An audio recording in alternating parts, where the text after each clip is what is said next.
Kirby's Dream Land, a game from my childhood that holds dear to my heart. It was released for the first time in Japan on April 27, 1992.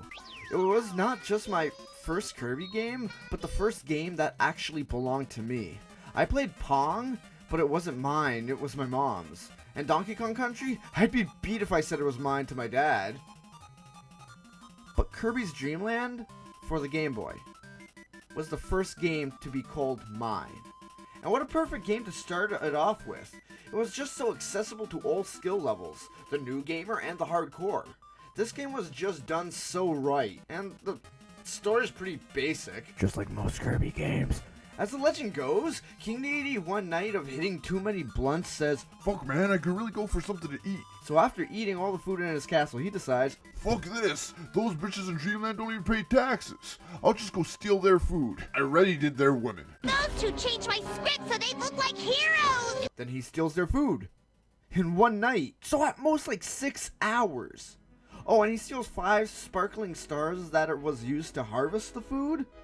Now, I don't know their lore, but how do stars harvest food?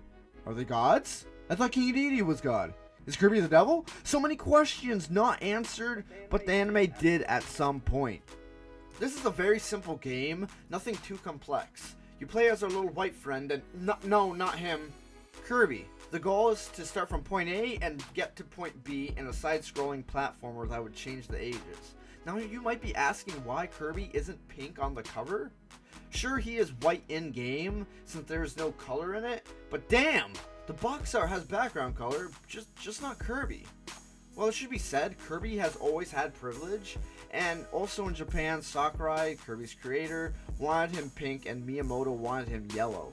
America didn't know the final decision, so they just went the south route. But I have one question. Why not black? In this game, our albino hero has so much mobility, yet is so slow. I mean, there's no running in this game. The dash, the double tap, was not existent in this and was added in the second installment of the series. Kirby has unlimited jumps, so he can fly across the stage if need be. This is easy for young players to avoid frustrating encounters, though bosses and mini-bosses are mandatory. If you want to be ballsy though, you can go face each enemy head on and inhale them to take their... Oh wait. Alright, okay, so for the first game, Kirby did not have any copy abilities. He only could eat enemies and spit them out. It should be noted though, in this game you'll see things that are still in the Kirby formula, or just in its baby stage to blossom. For example, in the new Kirby games, Kirby has equipment and items used to solve puzzles or gimmicks such as super abilities or Hypernova Kirby.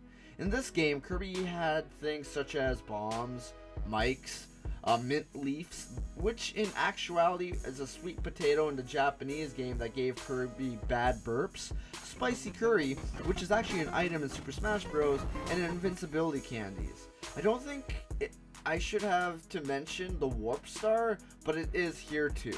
From looking at all this, I'm really confident to say Kirby's formula hasn't really changed.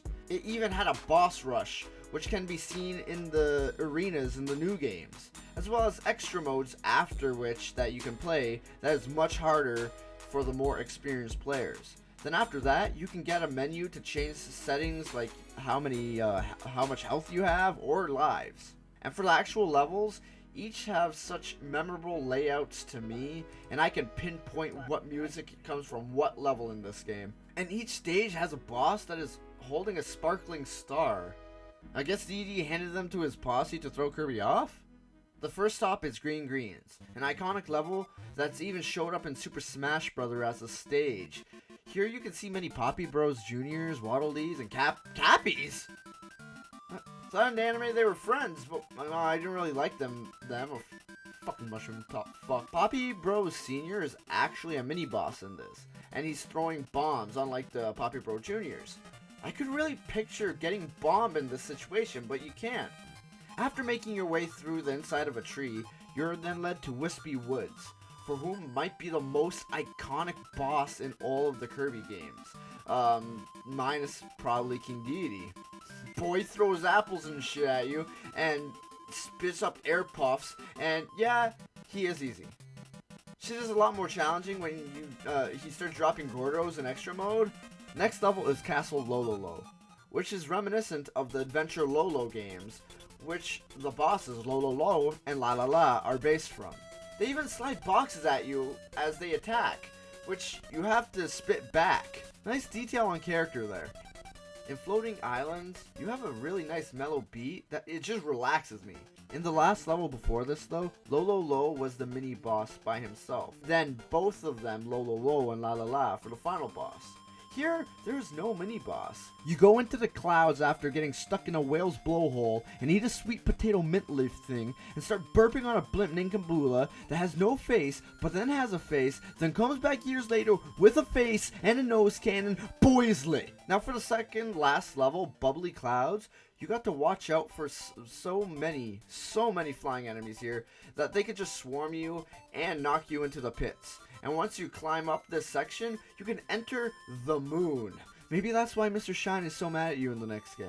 Here you face Kracko Jr. and Kracko, but I'm not sure if Kracko is Kracko Jr. too. Somehow like Pac-Man is Mrs. Pac-Man. Anyways, Jr. poses a numbnuts threat with a stupid pattern, but can be overcome once you figure it out. Which Kracko gets difficult during the EX mode, only on my opinion there. He's not that difficult, but he gets a little bit more hard in the extra mode as everyone else does. Finally, you make it to Mount Dedede after getting 4 sparkling stars, and you are faced to a smaller version of each level that you've already played in. And at the end of those, you have to face the exact same boss all in a row. Each one is fine with the exception of Float Islands because EX Kabula is hard as a Rocky, and after each little level you have to touch a Kirby to kill everyone on the screen and enter the door. What I don't get is, are they clones or are they other Kirbys of his species? You see clones from Paint Roller in Kirby's Adventure and other games, but I'm not sure here. After facing all of them, you fight King Dedede to end the score in a boxing ring. Should have been an Ultimate Smash, actually. The battle is really well made. Dedede will eat shit, inhale, super Dedede jump, hammer swing, and jump and swing. After he leaves a star, inhale and spit it back. He has much more health than anyone else in this game, and in EX mode, he gets a lot faster. And after winning, our boy Kirby gets the last star. Dedede is shot right through the ceiling. Kirby turns into a bimp, regular shit, and floats the castle to drop off all the food while the credits roll. And Kirby saves the day for the first time for our eyes. Well, the crowd looks like Waddle Dees, or more like Kirby's actually. So are they more clones? Or more of his kind? Well, I like to think they are weird clone things, but Kirby can clone himself when he dances when he beats a level. So are they just friends of his that come in with a choreographed dance? But the anime never answered me any of these. Other than that though, I really thoroughly enjoy this game. I really suggest it to all Game Boy fans, new gamers, and Nintendo fans. I just wish we got to see more of these cute little cutscenes opening each level in the later games. Stay tuned guys, for the next short review will be on Kirby's Adventure, a game that brought abilities to the table. Stay pink guys. Have you seen Kirby today, Majesty? He don't scare me none.